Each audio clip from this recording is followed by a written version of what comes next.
second-year sociology major at the college.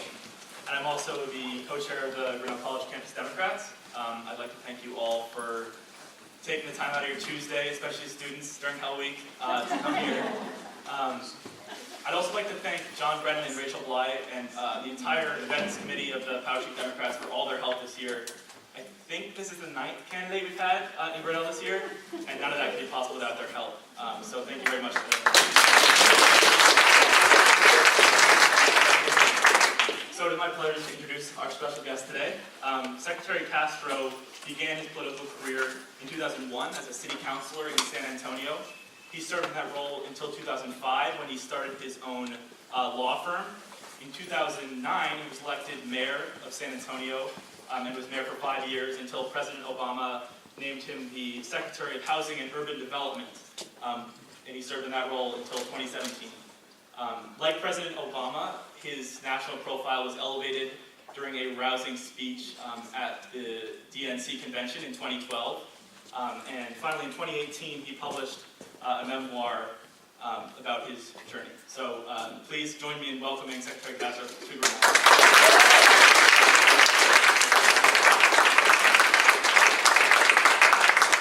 Good afternoon. Good afternoon. Buenas tardes. First of all, let me just say thank you very much, Nat, for that introduction. I appreciate it. And thank you to all of the Grinnell College Democrats.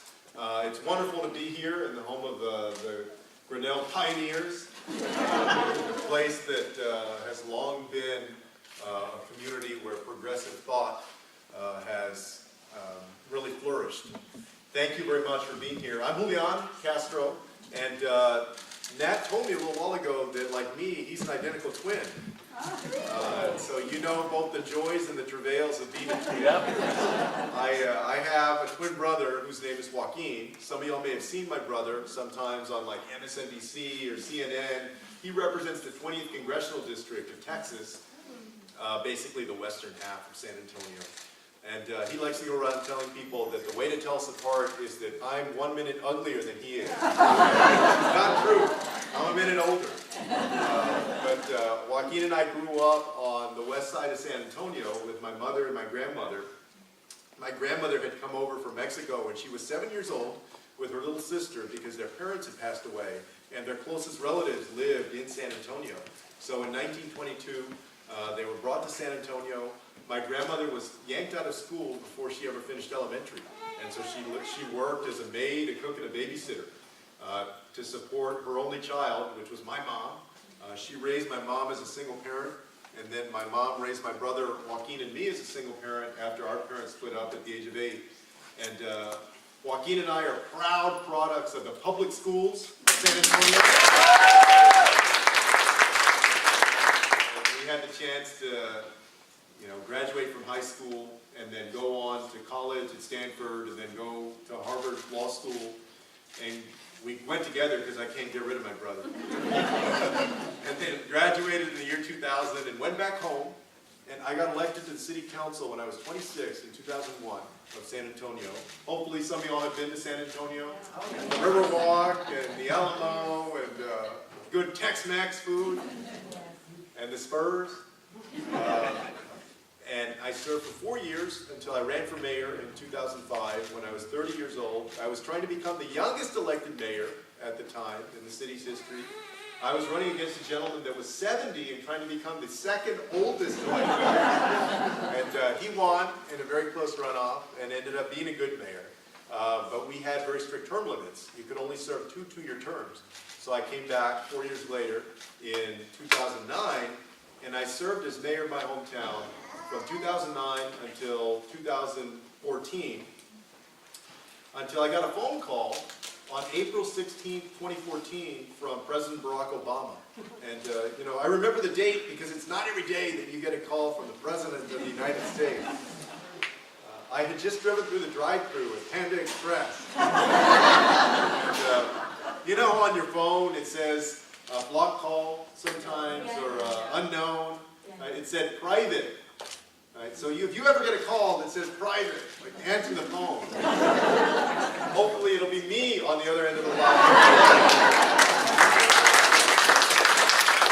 But I I did answer the phone, and I ended up serving the last 2.5 years of the administration from the summer of 14 until January 19, 2017, the day before the inauguration. I wanted to get out of town a little bit early. As Secretary of Housing and Urban Development, and during that time managed a department with a $48 billion budget, 8,000 employees, 54 different field offices across the United States, and had a chance to visit 100 different communities, big and small, to get a sense of how communities were grappling not only with issues around housing, but everything that is connected to that. Right? The quality of life in neighborhoods, infrastructure, jobs and opportunity or lack of that, the way that where you live is connected to education, the opportunity that you get in life. The fact that we have a baby boomer population that is turning 65 at a record pace compared to other generations, and we don't have enough housing that's age appropriate out there right now to account for that. And the fact that we have a rental affordability crisis in many communities throughout the United States right now, not only the usual suspect cities like Boston or Chicago or San Francisco and so forth. And I'm running for president because I believe that it's time for new leadership with a new vision of what our country can achieve in the years to come.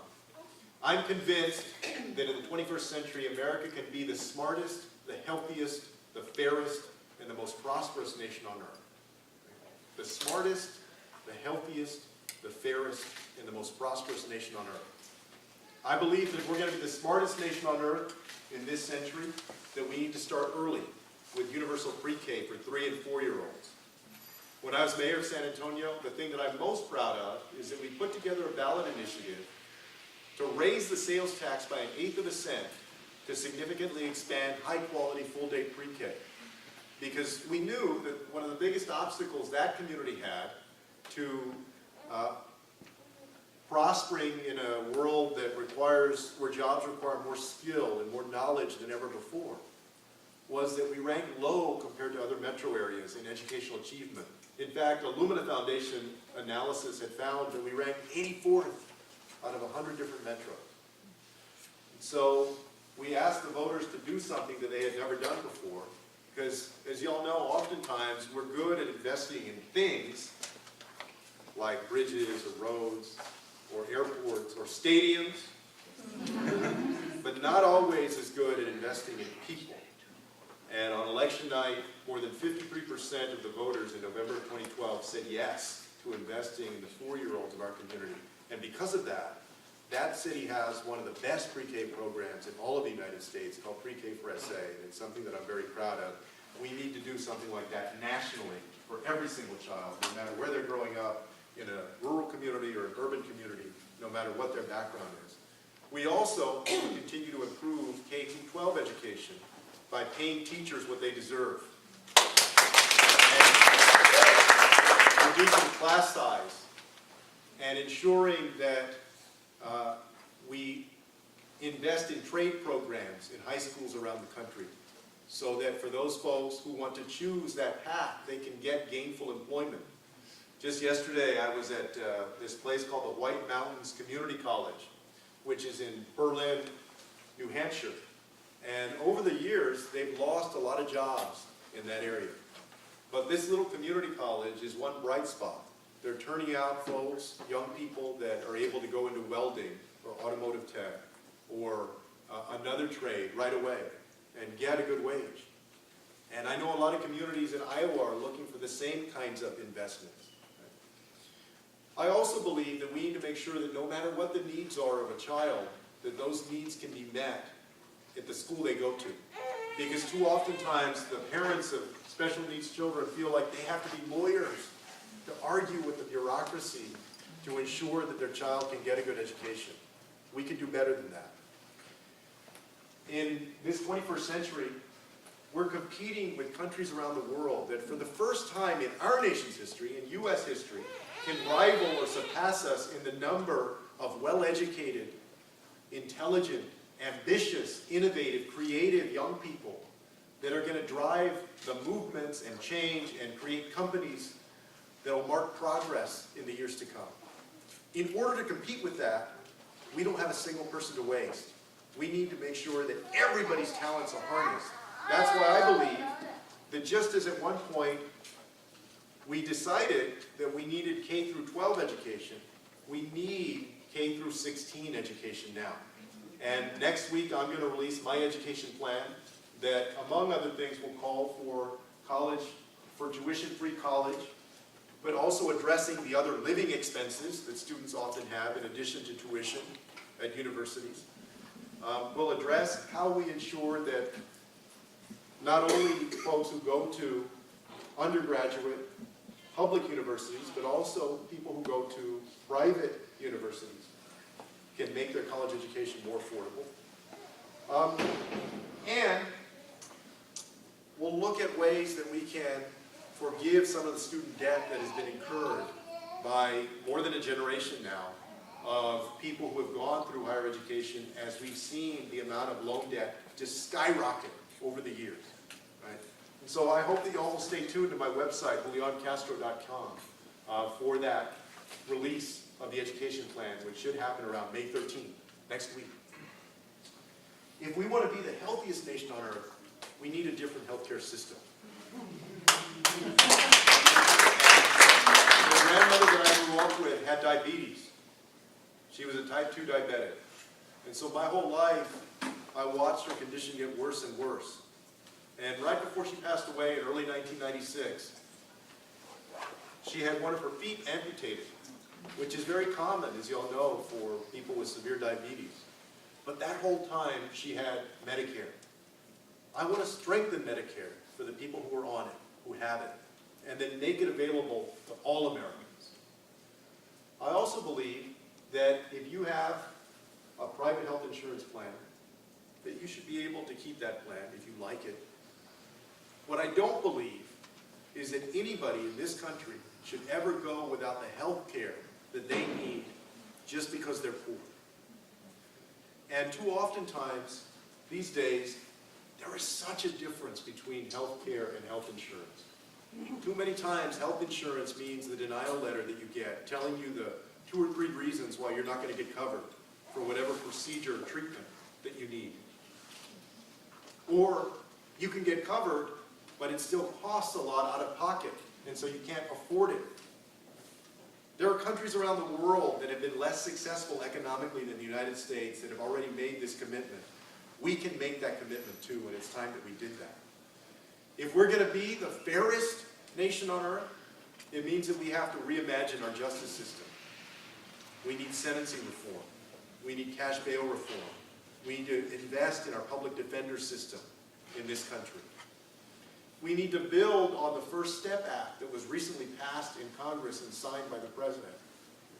And also build on the work of the Obama administration's task force on policing in the 21st century. Y'all may have seen today that there was reported and video was released of the arrest of Sandra Bland, who was arrested in Texas and found dead in her jail cell a day or 2 later. It was a reminder that too oftentimes in this country, if you're black, you're treated differently by police. We need to make sure that no matter where you live, what neighborhood you live in, what the color of your skin is, that you're treated the same by law enforcement. I had a chance when I was mayor to work with a lot of good law enforcement officers. But I also believe that the problem is not just a problem of bad apples. It is a broken system that we need to fix. We also need to do things that we should have done a long time ago, like pass the Equal Rights Amendment. We have 2 states left, right? Or we can also change the process. I support making sure that women get equal pay for equal work. And, I grew up with a mother that raised my brother and me, and also was taking care of my grandmother, her mother. And I watched how hard she worked. And when she was in her late 30s, early 40s, she lost her hair. My mom lost her hair. Don't worry, she grew it back. But at the time, it freaked us out. Like, we didn't know why. And they chalked it up to stress. I remember going with my mom to a mall. We took the bus one Saturday to go buy a wig. There are women that are the head of household that are working so hard to provide for their families. And the fact that women get paid 80 cents on the dollar for what a guy makes is fundamentally immoral and wrong. And we need to fix that in this country. If we're going to be the most prosperous nation on earth, it means that everybody has to prosper. We haven't raised the minimum wage in 10 years in the United States, since 2009. We need to raise the minimum wage to a livable wage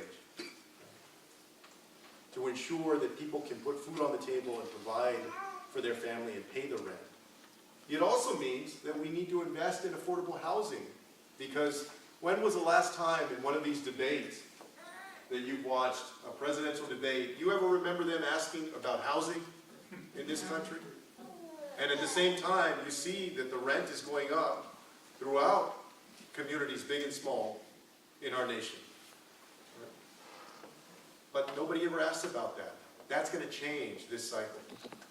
Several of us, not only me, but several of us are releasing housing plans because we recognize how difficult it is for families to actually keep up with the rent, paying 40 or 50 or 60% oftentimes of their income in rent. And that in rural communities, too oftentimes in rural communities, housing options are limited as well. And we've seen things like public schools in rural communities and public hospitals start to close. We fundamentally need to make the kinds of investments in housing, in healthcare, and in education in rural communities to lift them back up. I also believe that if we're going to be the most prosperous nation on earth, that we need to reform our immigration system. On April 2nd, I released what I call a People First Immigration Plan. And it takes a completely different vision of immigration from this president. This president wants us to believe that we have to choose between a secure border and compassion. I believe that, of course, we're always going to need a secure border. I also believe that our border is more secure than it's ever been. We have 654 miles of fencing. We have thousands of personnel. We have planes. We have helicopters. We have guns. We have boats. We have security cameras. We shouldn't confuse the fact that people are coming to the border with whether we have a border that is actually secure or not. What I believe that we need to do is that we need to invest in things like an immigration judicial system with enough judges and support staff so that they can reduce the backlog of people waiting years and years to get an answer. So that if somebody makes a claim for asylum, they get that claim either accepted or denied in a reasonable amount of time. That we can fix the legal immigration system, because I hear people that say, hey, you know, what about my relative, or what about this family that I know that are trying to apply legally for citizenship? You know what, I agree. We need to fix a legal immigration system that is also broken by increasing the number of visas that we allow, by increasing the number of refugees that we take in, and also by investing in the support staff to process all of those applications as well, so people don't have to wait years for an answer. And in the long run, we need to address the root of the challenge. We had 92,000 people last month that came to our southern border. 20 years ago, the people were mostly coming from Mexico. These days, they're not mostly coming from Mexico, although some still do. They're mostly coming from Central America. They're coming from Honduras. They're coming from Guatemala. They're coming from El Salvador. And why are they coming? Why would a mother bring her 6-month-old baby on a trek that is so dangerous, over 1,000 miles, with no guarantee of getting into the United States? The only reason she would do that is because it's so dangerous where she's at that she has to leave. So I've called for the equivalent of a 21st century Marshall Plan for Central America, to partner with those countries in a mutually beneficial way so that people can find safety and opportunity there in their home country, instead of having to knock on the doorstep of the United States to find those things. And I believe that until we address that, we're never really going to get to the root of the cause.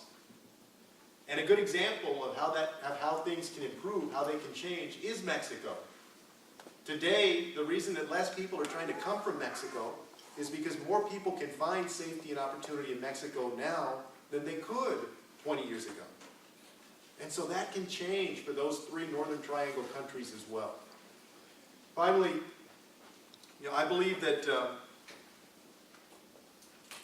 that if we're going to be the most prosperous nation on earth, that we need to address long-term challenges to this country, like climate change. My first executive order, if I'm president, will be to recommit the United States to the Paris Climate Accord, so that we lead on sustainability. And then to follow that up by investing in sustainability, reducing carbon emissions, and creating more job opportunities throughout our country. I know that we don't have to choose between protecting our planet on the one hand and creating new jobs and opportunity for people on the other. When I was mayor of San Antonio, I sat on the local public utility board, and we started moving it away from fossil fuels and toward renewable energy. We invested in a 400 megawatt solar facility, but we didn't stop at just getting a field full of solar panels. We had that company move the chain of production, the manufacturing of the panels, into San Antonio, so that we created hundreds of jobs in that city. And that's what I'd like to do for the United States. There is no reason that China or other nations should outcompete this country as we head into a clean energy economy in full. We need to lead that effort. So I came here today to introduce myself. During this campaign and the 40 weeks that are left until the Iowa primary, but who's counting? Except the 21 of us that are running. But we're not only going to talk the talk, we're going to walk the walk. I'm paying even our interns a minimum wage of $15 an hour. We're supporting the unionization of our campaign staff. The campaign staffs are beginning to unionize. We have a strong policy against sexual harassment because we take it seriously. And I'm really not into trying to make this country anything again. Right? I don't want to go backward. I want to go forward. I want to go into the future. I know the beauty of this country. To think that just 2 generations after my grandmother got here, as a 7-year-old little orphan, that one of her sons would be a member of the United States Congress and the other would be in the president's cabinet. That's the American dream. And that dream has been written over and over and over again for different people of different backgrounds over the generations, as it is today and it can be in the future. I do, however, want to go backward in one way. I want to bring back some decency and integrity to the Oval Office.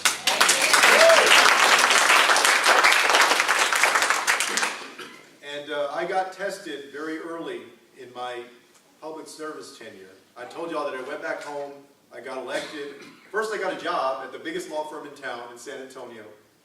I was making $100,000 a year in the year 2000, and I bought a house, and I bought a car, and I had student loan payments that were between $900 and $1,000 a month. I think I owed something like $81,000 in student loans after college and law school, which is nothing compared to what some people owe now, I know. And then I got elected to the city council. And the city council of San Antonio at the time had this throwback charter from 1951 that said that you could only earn $20 per week. The most that you could get was $1,040 a year. So everybody had another job.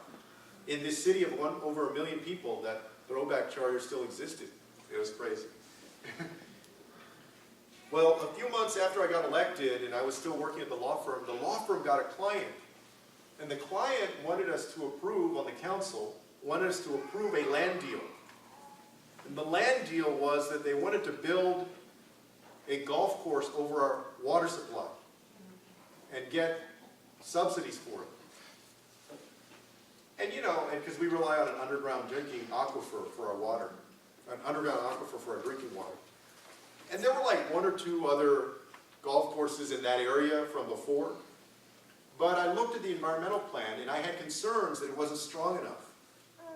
That the chemicals they would use to maintain the golf course might compromise the integrity of our drinking water. So I wanted to vote against it. And my constituents wanted me to vote against it too. But under the professional rules of conduct for lawyers, it's probably like this in Iowa too, you can't just go against the interests of a client, even if that client is not yours directly, but part of your law firm. So on the one hand, my constituents were saying, hey man, what are you going to do here? We want you to vote against it. This is a bad deal. It's a bad project. And on the other hand, my livelihood pretty much depended on me shutting up and saying that I was conflicted out. So one day in January of 2002, I walked into the law firm and I quit my job. And then I went and I voted against that land deal on the city council. And my house went into the foreclosure process. Had bill collectors calling me all the time. Hopefully none of y'all have had that, although probably some people have. Thank God for caller ID. I had my law degree, and so I was able to, my brother and I had our own little law firm for a time, and then I worked for another law firm that didn't have conflicts of interest. And I was able to pick myself up. I tell you that because before I ever went into politics, I worried about whether I would fundamentally have to change who I was to succeed. You hear that politics can be dirty or corrupting, that you have to play this game with certain people or interests that often get their way. And I was happy that at that first test, at 27 years old, that I did the right thing for the people that I was supposed to represent. There's nobody that gets tested more in a position of public trust than the President of the United States. And I want you to know that if I'm elected president, that I will work hard every single day so that you and your family can have good health care when you need it, so that your children and your grandchildren can get a great education in this country, so that you and your family and families across our country, no matter where they are, can have great job opportunities, so they can live their dreams and feel as blessed as I do, and bless you, to reach my dreams.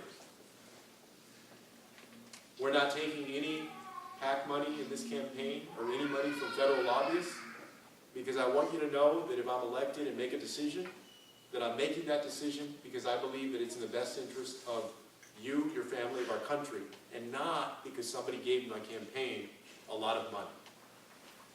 And we have 40 weeks left. Right now I'm not the front runner in this race. But, I wasn't born a front runner. I didn't grow up a front runner. I bet there are a lot of people in this room that didn't grow up a front runner. A lot of folks in this state that don't feel like a front runner. A lot of people in our country that don't feel like front runners right now. I'm going and I'm doing what our families do, which is to work hard and to scrap and to make sure that they hear my message and my vision for the future of this country.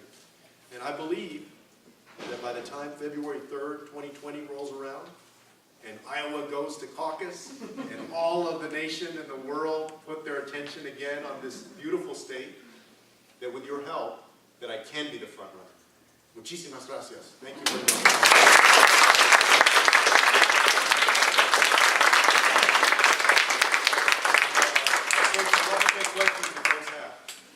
I don't think your mic is on. Oh, it is.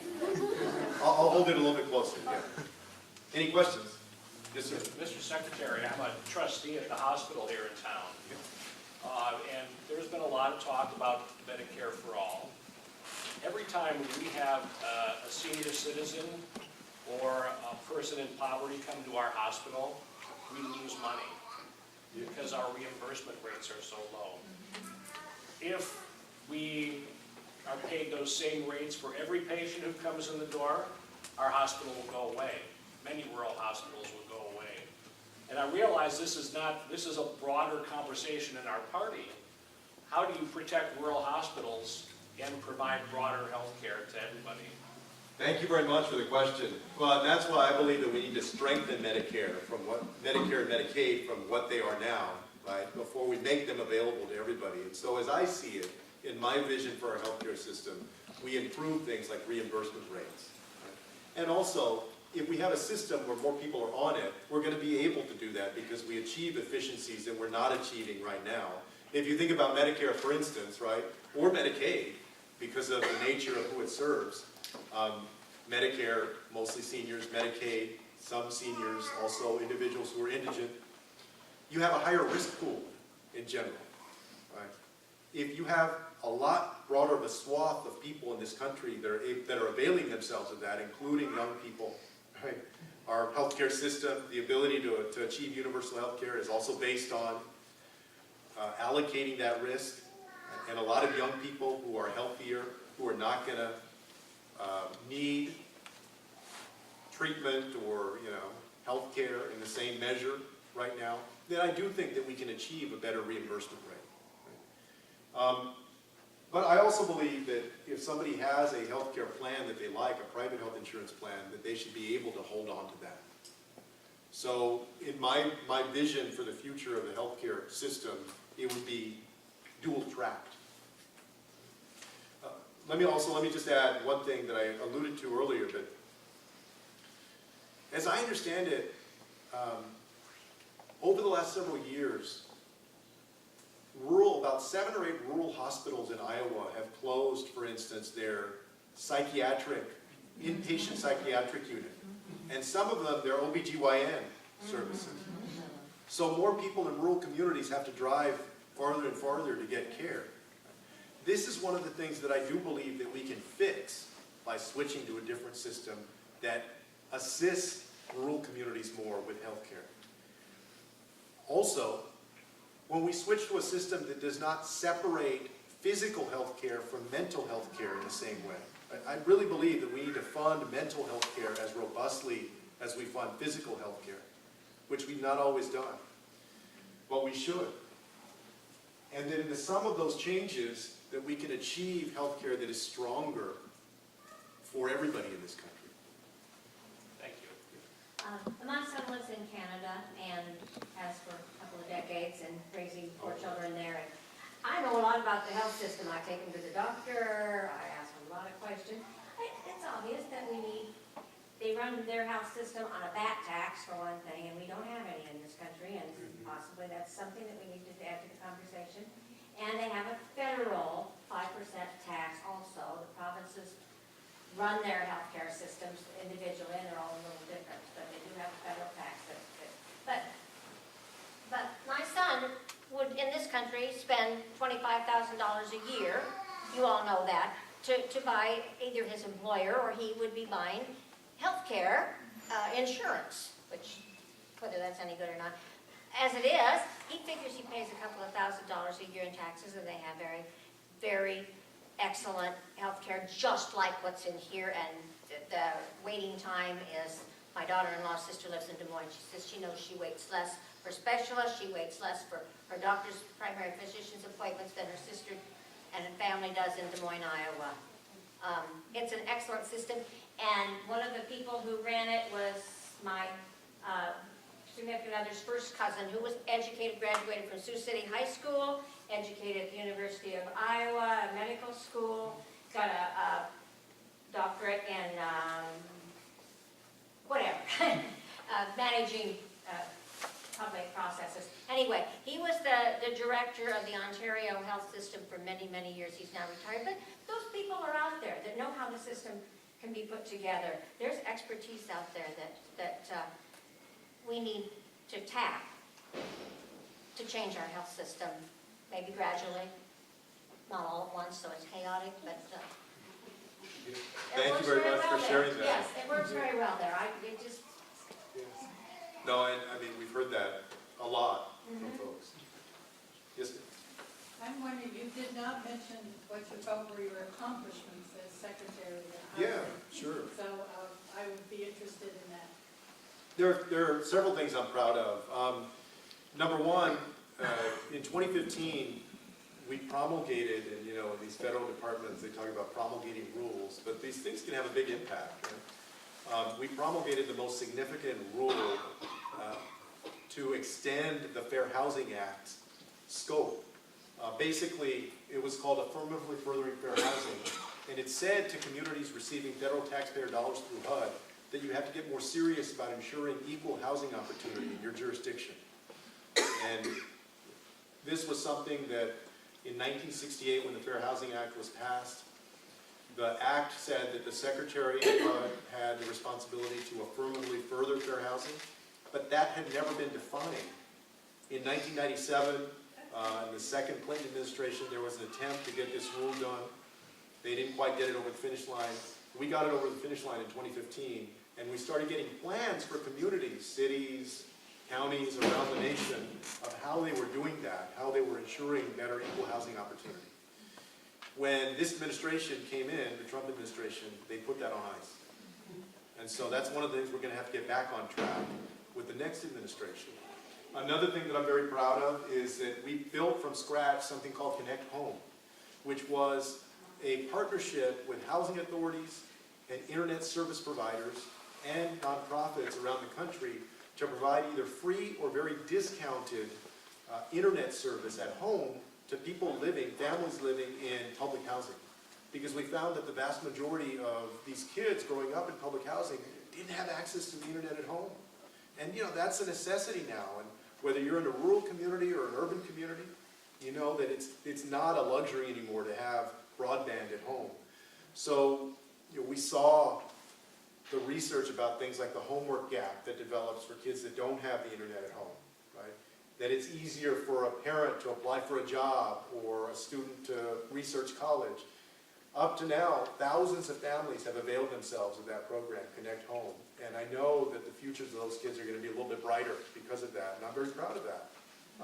A third is that we expanded what's called the Equal Access Rule, basically for members of the LGBTQ community, people who are gay, lesbian, bisexual, transgender, that when they go to a federally subsidized shelter, that they're able to be accommodated according to their preference, because we wanted to make sure that we're respectful of that.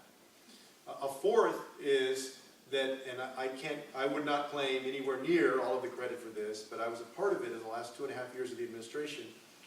Between 2010 and 2016, we saw a 47% reduction in veteran homelessness in the United States. And that happened because Washington worked the way that it's supposed to work. The President Obama, articulated a vision in 2010 called Opening Doors. And it was groundbreaking because it said, we're not just going to reduce homelessness, we're going to end it, starting with veteran homelessness.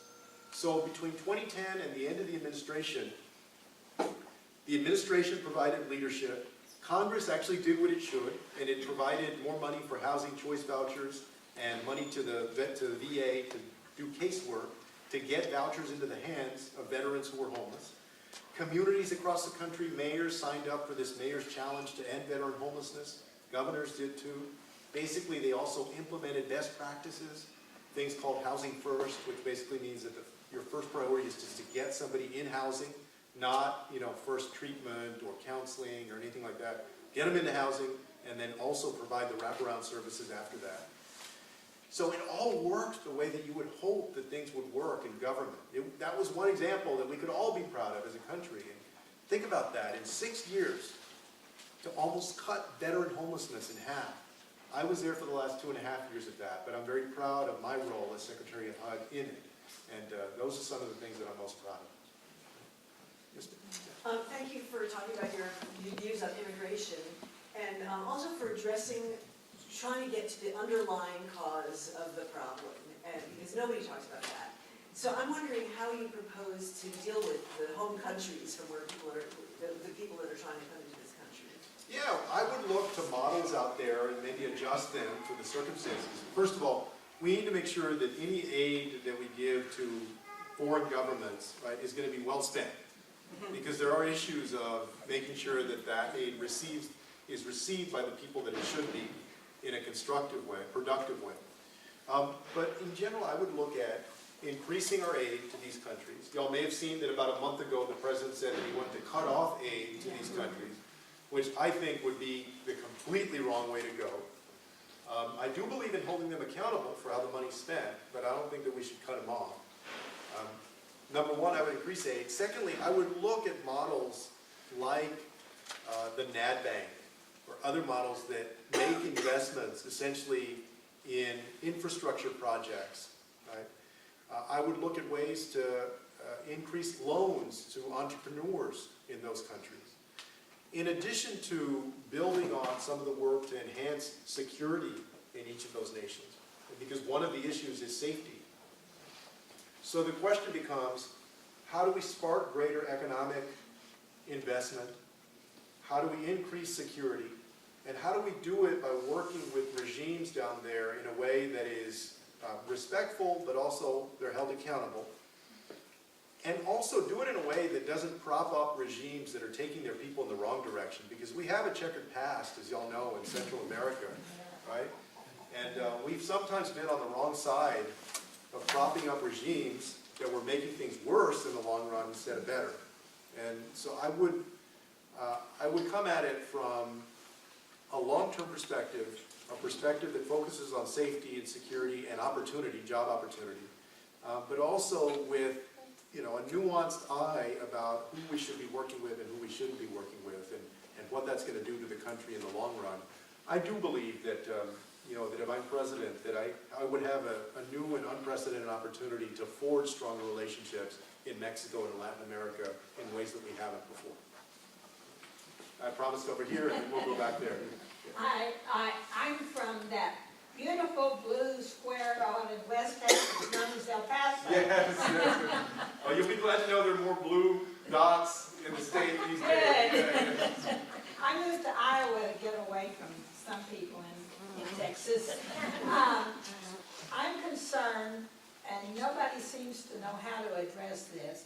In El Paso, there are hundreds of thousands of people who have been dumped on the street, who have nothing, and it is straining the churches and the volunteers and everybody out there. And I don't know, what is the federal government going to be able to do to help El Paso? Yeah, thanks a lot for that question. You may remember that about, a month or 6 weeks ago, the administration said or threatened to, kind of quote-unquote dump migrants in these sanctuary cities. Remember he said that, and some people on the right said, oh, what's wrong with that? If they want to take them, go ahead and take them. Well, part of what's wrong with that is that we actually have to be more thoughtful about where we put people, which communities we locate people in. And we have to be thoughtful based on the ability of those communities to absorb that population. A lot of times it's things like Catholic Charities or other faith-based institutions that have stepped up and done great work, provided shelter or funds for shelter. Also, many of the people that are presenting themselves for asylum, right, they have family that is already here, and so the preference is to locate them with a family member while they go through the immigration judicial process, right, while they have their court hearings and so forth. And so we need a system that actually takes account of that. In my immigration plan, we would stop this family detention, stop incarcerating them, perhaps figure out ways to provide lower cost shelter, because if it's not a prison facility, it's going to be lower cost. Right? Temporary shelter in some communities like El Paso that are right at the border where you're going to have a lot of people before they're able to be located with family or find other shelter. So of course that there is an expense to that does take resources. But I think that's going to take a lot less resources than building a wall or building new prisons. I would end this private prison industry. I think that's wrong. It's completely the wrong motive. How do you have an industry whose motive is for more people to be locked up? Right? The last thing I'll say about that is that the hope is that we reduce the backlog in general so that you don't have people that are staying here. Well, they get an answer. Maybe some people are going to be here, but people that are not, they're not here years and years and years waiting for that answer. That's why we need to invest in an independent immigration judicial system with more support and more judges to make those decisions in a more timely manner. Yes, sir. Yeah. You've talked about immigration and our place in the world in terms of that, but you haven't said much that I've heard yet about terrorist threats, our military, how we project military power around the world. How do you feel about those issues? I believe that that the United States has a role in leading, and by that I mean standing up for the values that we believe in: freedom, democracy, opportunity. We should reclaim our leadership position on human rights. I don't believe, though, that that means getting involved in unnecessary conflicts. We saw what a mistake Iraq was. Also saw the false pretenses that this nation was led into Iraq under. I also believe that many of us agree with the idea of the notion of withdrawing from Syria and from Afghanistan. My problem with the way the president has done it is that he hasn't been very thoughtful about his announcement, or if you want to call it plans, on how we would withdraw. I believe that we need to be very careful and thoughtful before we ever go in somewhere. And we need to be very thoughtful before we come out, too. Because you don't want to further destabilize the region, whether it's around Afghanistan, Syria, wherever else. On nuclear proliferation, for instance, I think actually that at the beginning of this administration, the administration did something that a lot of us thought was good, which was that it marshaled support of the United Nations to put further sanctions on North Korea, to pressure them against the development of their nuclear capacity. But then the president went off on this tangent of believing that he could go and convince Kim Jong-un without preparing for those summits, being completely unprepared. And obviously that's gone off the rails because they just had another missile that they tested. And so what I would do is I would marshal our allies again, Japan, South Korea, and competitors like China, in the same way at the United Nations to further isolate and put more pressure on North Korea to contain them. If we determine definitively that they have nuclear capacity, there's some, there's a question of whether they have what's known as a re-entry vehicle that would make their launching of a nuclear weapon effective to actually hit the United States the way they wanted to or intended to, if it ever came to that. I would pursue a strategy of isolating them and putting more pressure on them. And if we had to enter into something that is analogous to what we did with the Iran nuclear agreement. I would recommit to the Iran nuclear agreement because our own intelligence agencies and other agencies around the world are saying that they are complying with that agreement. If it comes to it, we need a similar kind of arrangement with North Korea. With regard to Russia, how did we go from 2012, when the standard bearer of the Republican Party was saying that Russia was our biggest threat in the world, to 2019, when Donald Trump acts like Vladimir Putin is a friend of ours? Right? However we ended up here, what we need to change is we need to repair our alliances with Europe, with the UK, with France, with Germany, and also recommit to NATO, even though I agree that it can be improved, but it has helped keep the world safer post-World War II. And I would also look at new ways to take advantage of the landscape that we face now. For instance, a couple of months ago, the president said that he wanted to pull out of the ICBM treaty that we have with Russia. And then Putin said right after that that he was pulling out. They have a 6-month window to do that. If that in fact happens, I would actually try and turn lemons into lemonade by doing an updated treaty that includes Russia but also includes a nation like China, that in the 3 decades or so since we entered that agreement has actually risen militarily with that capacity and should probably be included in future agreements because we know that they're only going to get economically and militarily stronger. So we're going to have to be opportunistic and look for ways that we can pivot and try and keep the world safer in a 21st century that in some ways is more dangerous. Right? We need to marshal support as well to counter terrorism. We need to invest in our intelligence agencies. We need to respect other countries as well that we haven't always respected in this administration that can be helpful in that regard. And I believe that by getting back on track in that way, that we can ensure that the United States is safer in the years to come. And Yes, so ma'am. would you treat Saudi Arabia the same way? Yeah, I was happy to see the Congress act to withdraw support from Saudi Arabia and what it's doing in Yemen. As you probably know, I think that at the end of the Obama administration, it seemed like the Obama administration, President Obama, had reservations when we look at that relationship. I'm not the president, and so I'm not privy to the value completely of the relationship between the United States and Saudi Arabia. I do think that there are some strategic advantages to it, but there are also a lot of concerns that we have about their actions, about what happens within the bounds of the country itself in terms of human rights.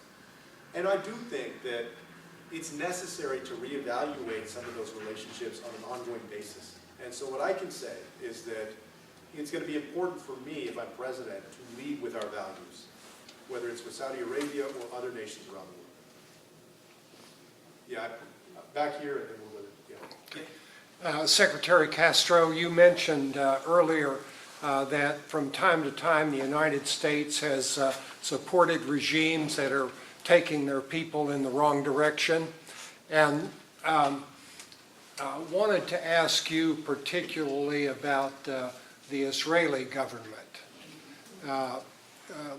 Last night I attended a forum with Mira Haas, who is a journalist for Haaretz, an Israeli newspaper. She lives in the West Bank and has for more than 25 years.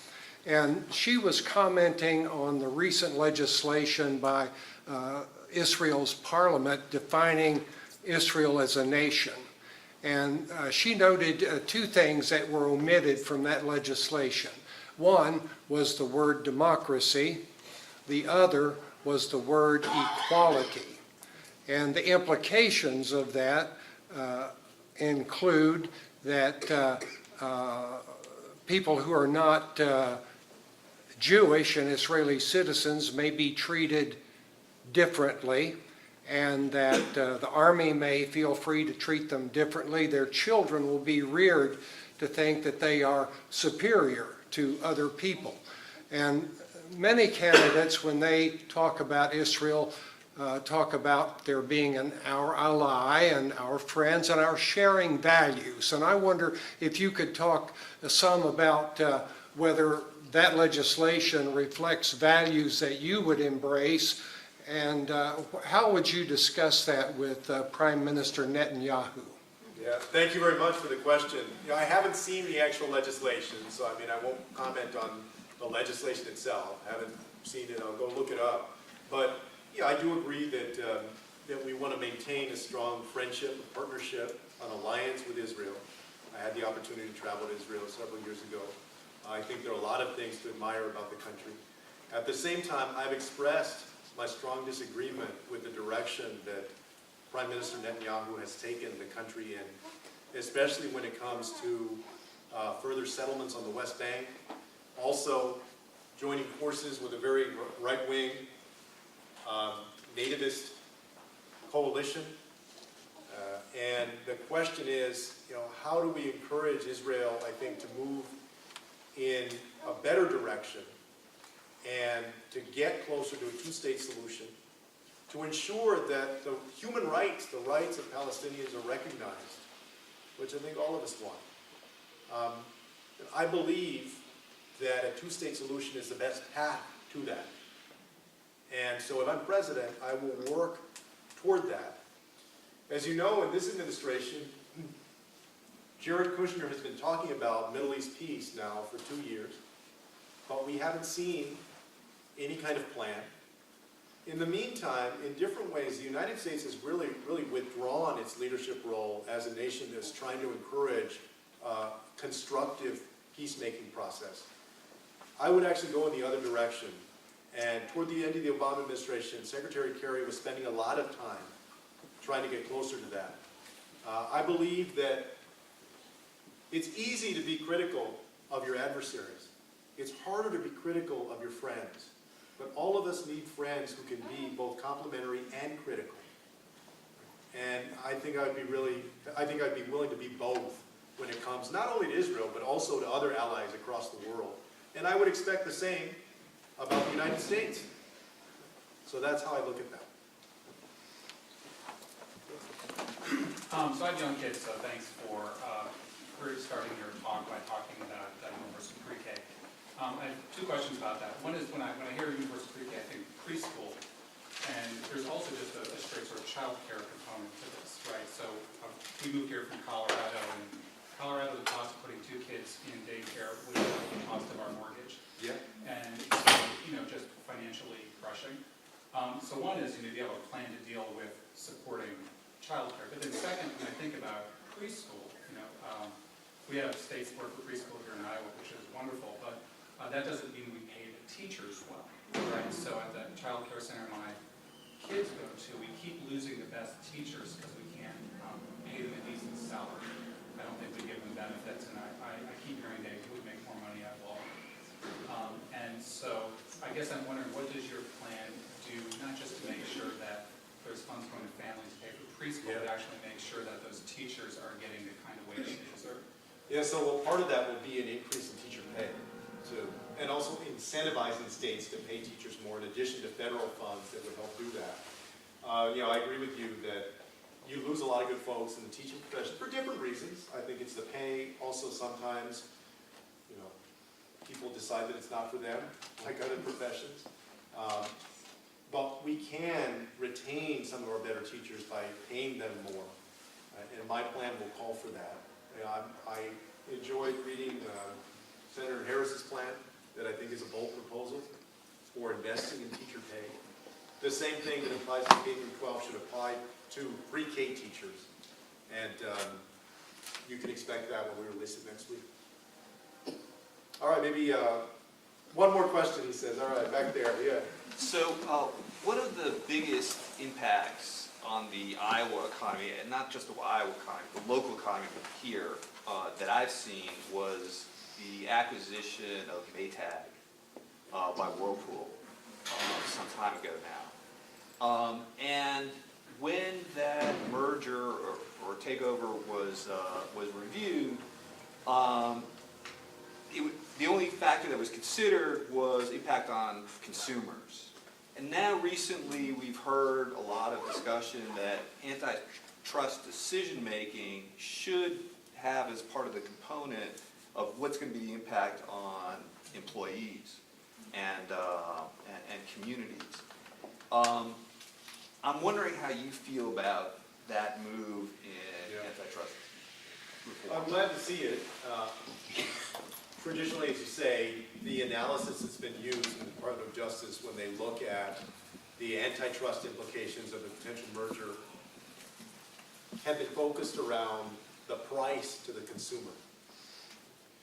However, many people believe that we need a broader inquiry than that to include the effect on jobs and also the effect on smaller companies in a production chain, small businesses within the production chain.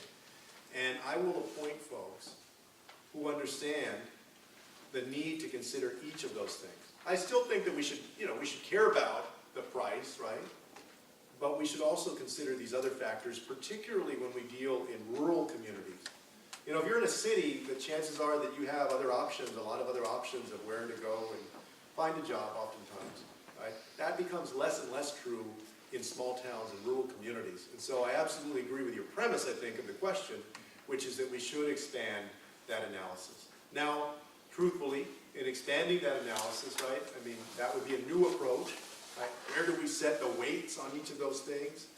You know, I think that we need to figure out. But I agree with giving more consideration to those things. All right. Hey, y'all, I just want to say thank you very much for having me.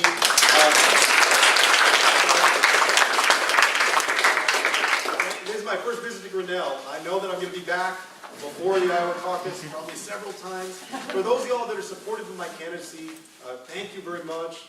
I hope that you've connected with Marika or Cynthia from our team here. We'd love it if you'd be willing to host something or at least spread the word to your friends. We're going to have like bumper stickers and yard signs soon, all of that stuff. For those of y'all, because I know that it's kind of like shopping at the beginning of a college semester. We're still sort of shopping around, right?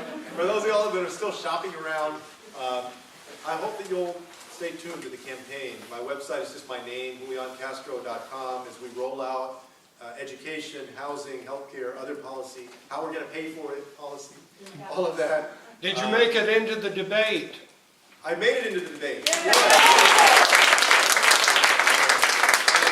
Gracias, thank you for those of y'all that if you contributed $5, $10, I truly appreciate that. The debates are going to start, as you probably know, June 26th and 27th in Miami.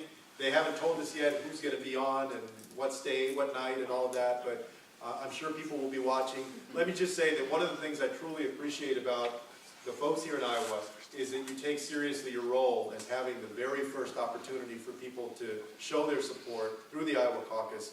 And I'm going to work hard to try and get your support between now and February 3rd. And more importantly, work hard for you beyond that. Thank you.